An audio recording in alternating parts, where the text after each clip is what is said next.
भरोसा सही जांच का शिफा कंप्यूटराइज्ड पैथोलॉजी लेबोरेटरी मालेगांव अनुभवी MD pathologist doctor Anuja Patil madam की निगरानी में सटीक और तेज रिपोर्ट। लेडी स्टाफ उपलब्ध है। व्हाट्सएप और ईमेल के माध्यम से रिपोर्ट भेजने की सुविधा और सबसे खास घर से सैंपल कलेक्शन की सर्विस बिल्कुल मुफ्त। हमारी man lab Mirza Ghalib road Malegaon पर स्थित है। साथ ही पूरे शहर में ब्लड कलेक्शन सेंटर्स भी जारी हैं। लैब सुबह 8 बजे से रात 11 बजे। बिस्मिल्लाहिर्रहमानिर्रहीम नहमदुहु व नुसल्ली अला रसूलिहिल करीम अम्मा बाद। 20 नवंबर 2024 को विधानसभा का इलेक्शन था। 23 नवंबर को रिजल्ट आया और इंतहाई मखदूश और नामुसाइद हालात के बावजूद अल्लाह पाक ने मुझे इज़्ज़त और कामयाबी अता फरमाई। मालेगांव में जिस तरह 1999 में शेख रशीद साहब मरहूम जीते थे तो निहाल साहब ने उनके खिलाफ पिटीशन दायर की। 2009 में मैं इलेक्शन जीता तो मरहूम शेख रशीद साहब ने मेरे खिलाफ पिटीशन दायर की। उसके बाद 2014 का इलेक्शन लड़ा गया, मैं हार गया था तो मैंने किसी के खिलाफ पिटीशन दायर नहीं की थी। 2019 का इलेक्शन हुआ, इलेक्शन मैंने जीता। उस वक्त आसिफ शेख रशीद साहब ने पिटीशन दायर की। तो मालेगांव में जो इस तरह माजी में पिटीशन दायर की गई उसका क्या नतीजा रहा आपको भी मालूम है, पूरे शहर के लोगों को पता है। आमतौर पर इस तरह की जो पिटीशन होती है या तो 5 साल का पूरा अरसा गुजर जाता है या तो वो पिटीशन खारिज हो जाती है। कोर्ट का रुख जीतने वाले उम्मीदवार की तरफ होता है कि इसे पब्लिक ने चुन करके दिया है। हारने वाला जो कुछ इल्ज़ामात लगाता है उन इल्ज़ामात को कोर्ट तो उतनी अहमियत नहीं देती। आज मुल्क में जिस तरह के हालात चल रहे हैं कि कुछ फ़िरका परस्त पार्टियां धड़ल्ले से मज़हब का सहारा लेकर के इलेक्शन लड़ रही हैं और उनके ख़िलाफ़ निचली कोर्ट से लेकर के सुप्रीम कोर्ट तक कोई फ़ैसला उनके ख़िलाफ़ आता नहीं। मई 2024 में लोकसभा का इलेक्शन हुआ था। बीजेपी के उम्मीदवार डॉक्टर सुभाष भामरे ने शोभाताई बच्चाओं के खिलाफ पिटीशन दायर की थी। आपको पता है पिछले दिनों वो petition Aurangabad bench high court से खारिज हो गई। कल हाई कोर्ट में मेरी पिटीशन की तारीख थी। पिटीशन दायर की गई थी, मैंने अभी तक उसका जवाब दाखिल नहीं किया था। जवाब दाखिल ना करने की वजह से सामने वाले बहुत ज़्यादा कश्मकश में थे कि ये तो जवाब भी दाखिल नहीं कर रहे।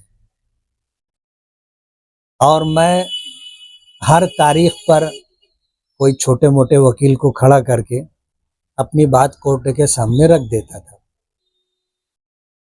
अब इस तारीख को मैंने कोर्ट में अपना जवाब सबमिट किया है और मैंने बम्बई हाई कोर्ट में पहला जो वकील खड़ा किया था उस वकील की दियानतदारी अमानतदारी की बात है कि उसने मुलाकात करके ये पैगाम दिया कि जिस आदमी ने आपके ख़िलाफ़ पिटीशन दायर की है उनके लोगों ने आकर के मुझसे मुलाकात की और मुझे पेशकश की कि आप ऐसा करो, आप वैसा करो, लेकिन मैं अपने पेशे से बददियानती नहीं कर सकता। मेरी आपसे ये रिक्वेस्ट है कि आप मेरे ज़रिए से ये काम ना करें, कोई और वकील आप तय कर लें।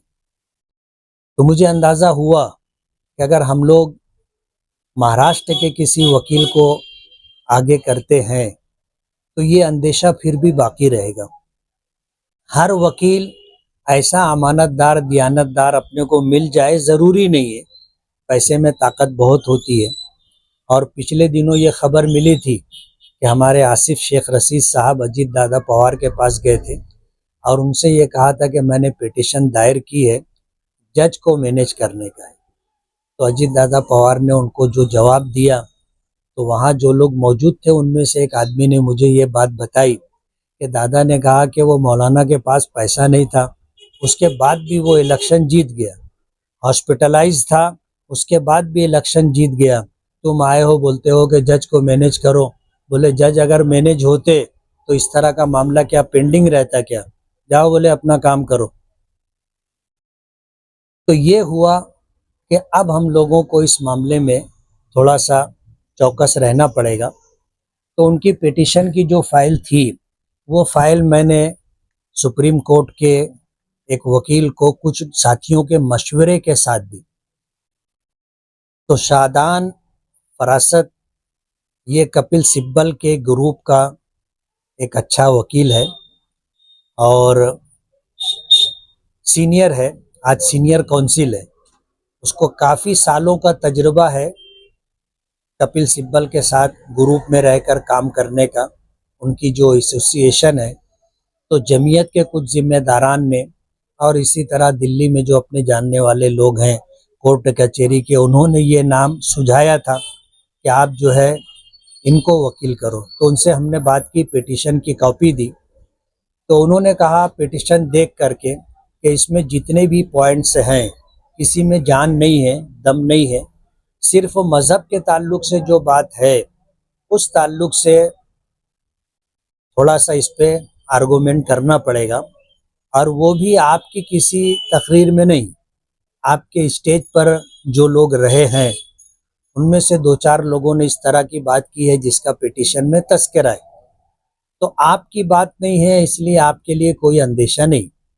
सामने वाले के मुतालिक जब उन्होंने मालूमात ली तो मैंने बताया कि उनकी पार्टी है, और उस पार्टी के नाम के ताल्लुक से जब मैंने उनको बताया कि उसका नाम इस्लाम है, शॉर्ट फॉर्म जो है इस्लाम है, और इस ताल्लुक से उनकी तकरीरों में इसके ऊपर काफ़ी ज़ोर दिया गया है कि पार्टी का नाम इस्लाम है और अब इस्लाम की इज़्ज़त आपके हाथ में है, इस तरह की बात की गई है।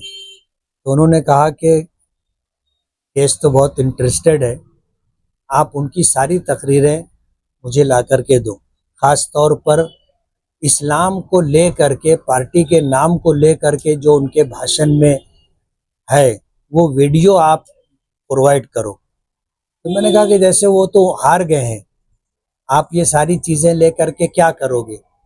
तो कहने लगे वो हार तो गए हैं, लेकिन अगर इसके ऊपर सही मानों में केस लड़ा गया तो वो डिस्क्वालीफाई हो सकते हैं और आइंदा इलेक्शन नहीं लड़ सकते। इसलिए आप जो है उनकी तकरीरों का ऐसा हिस्सा वीडियो की शक्ल में जो है वो मुझे ला करके दो। तो अपने को भी केस में थोड़ा इंटरेस्ट हो गया कि अब अपने को केस लड़ना चाहिए, ताकत के साथ लड़ना चाहिए। तो उनको हम लाए थे और जवाब हमने सबमिट किया है, और जवाब सबमिट करने के बाद कुछ बातें थी और मेरे ख्याल से 1 या 1.5 मिनट कोर्ट में आर्गूमेंट हुआ। उनके वकीलों ने बात रखी, अपने वकील ने बात रखी, और ये हुआ कि इस जवाब में कुछ और अमेंडमेंट करना है, हमको मज़ीद टाइम दिया जाए। तो कोर्ट ने 1 हफ़्ते का टाइम और देने की बात की, लेकिन टाइम उन्होंने 6 अगस्त का दिया। तो इस तरह का मामला है। लेकिन यहाँ आने के बाद मालूम हुआ कि बहुत ज़्यादा बगल बजाई गई है और लोगों को, शायद मालेगांव के लोगों को बेवकूफ़ समझा गया कि बस कोर्ट में हम गए 1 तारीख और 2 तारीख में फ़ैसला हो जाएगा। तो मैं ये बताना चाहता हूँ ख़ास तौर पर हमारे हमदर्दों और खैरख्वाहों को कि आप लोगों को परेशान होने की ज़रूरत नहीं है। इंशाअल्लाह फ़ैसला हमारे हक़ में आएगा, और कोर्ट में मामलात इस तरह के चट मंगनी पट बिया नहीं होते। केसेस सालहा साल चलते हैं, और ये वकील की खूबी होती है कि केस अगर अपने ख़िलाफ़ जाने वाला हो तो उसको 5 साल खींच करके चलते हैं, तो टर्म पूरा हो जाता, केस खुद ब खुद ख़त्म हो जाता। नहीं तो जो पिटीशन होती है अगर उसमें दम नहीं होता है तो वो पिटीशन खारिज कर दी जाती है। तो इस मामले के अंदर ऐसा कुछ भी होने वाला नहीं है। अभी तो जवाब दाखिल हुआ है, जवाब में मज़ीद हम जो है काउंटर फाइल करने वाले हैं। उसके बाद फिर कोर्ट में जिस तरह मामलात होते हैं कि इन पिटिशनों को देख करके इशूज़ तय किए जाएंगे, पॉइंट तय किए जाएंगे और फिर उसके ऊपर आर्गूमेंट होगा, बहस होगी, सवाल होगा, जवाब होगा, गवाहों की पेशी होगी, ये सारे मामलात होंगे।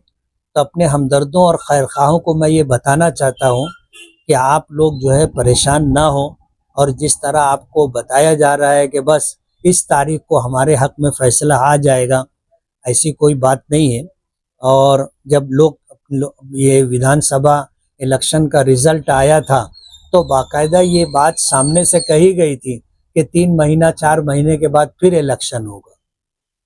आज नवंबर में रिज़ल्ट आया था, 7वां महीना 8वां महीना चल रहा है। 3-4 महीने की जो बात थी वो तो हवाई हो गई और इस तरह कोर्ट के मामले में जो बयानबाजी की जा रही है, ये तमाम बयानबाजी इंशाअल्लाह हवाई हो जाएगी और हम ये केस पूरी ताकत के साथ लड़ेंगे। इसीलिए सुप्रीम कोर्ट के सीनियर काउंसिल को हमने लगाया है। केस का फैसला जो भी हो, उनके भाषण में ख़ास तौर पर इस्लाम इस्लाम इस्लाम ले करके जो बात की गई है, इससे वो डिफ़ॉल्टर हो सकते हैं, डिस्क्वालीफाई हो सकते हैं और अगर ऐसा हो गया तो आइंदा आने वाला इलेक्शन शेख आसिफ साहब नहीं लड़ सकेंगे। हमारे वकील ने ख़ास तौर पर इस पर ज़ोर दिया है कि हम इस रुख पर जाएंगे ताकि आइंदा इलेक्शन ये न लड़ सके। बाकी रही पिटीशन में जो बात है, इंशाअल्लाह केस का फ़ैसला हमारे हक़ में होगा और इंशाअल्लाह 5 साल हम बाआफ़ियत पूरा करेंगे।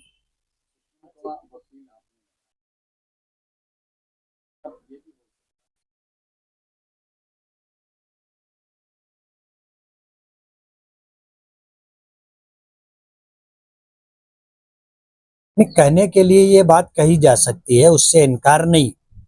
मैंने आने के बाद सुना, यार क्या ज़रूरत रही सुप्रीम कोर्ट का वकील लगाए की।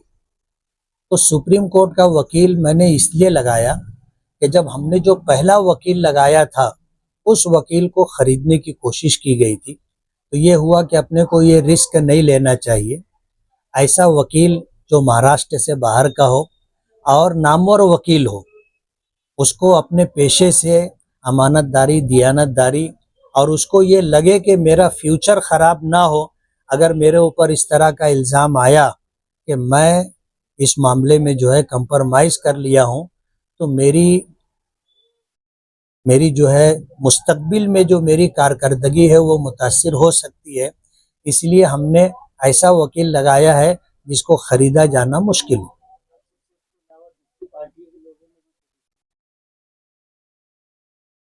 नहीं, एक पिटीशन है जो शेख आसिफ साहब ने दाखिल की है, लेकिन उसमें तमाम जितने उम्मीदवार थे सबको पार्टी बनाया गया है।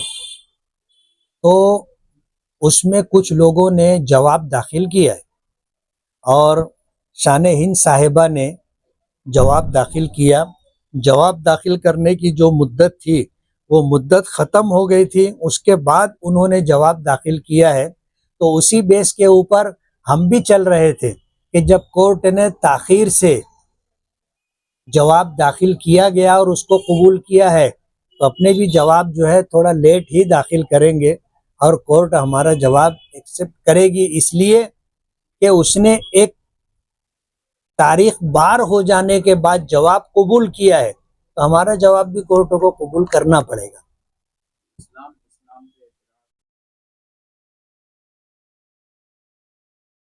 हमारे वकील ने जो बात कही है कि इन्होंने जो है मज़हब की बुनियाद पर ख़ास तौर पर पिटीशन दाखिल की है और यही इशू 1 नंबर पर है, ये पॉइंट 1 नंबर पर है। तो 1 नंबर पर अगर ये पॉइंट है जिससे किसी की मेंबरी रद्द हो सकती है, तो किसी की अहलियत भी ख़त्म हो सकती है कि वो आइंदा इलेक्शन लड़ने का अहल ना रहे। इसलिए तुम जो है इस मामले में जितने उनके भाषण है उसकी वीडियो ला कर के दो।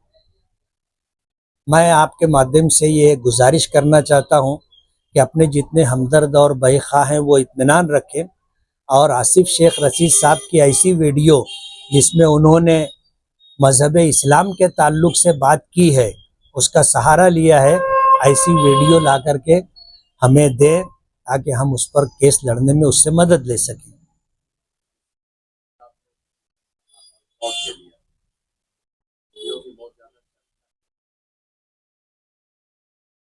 तो हमने जो हमारे पास थी वो तो हमने जमा करवाई है।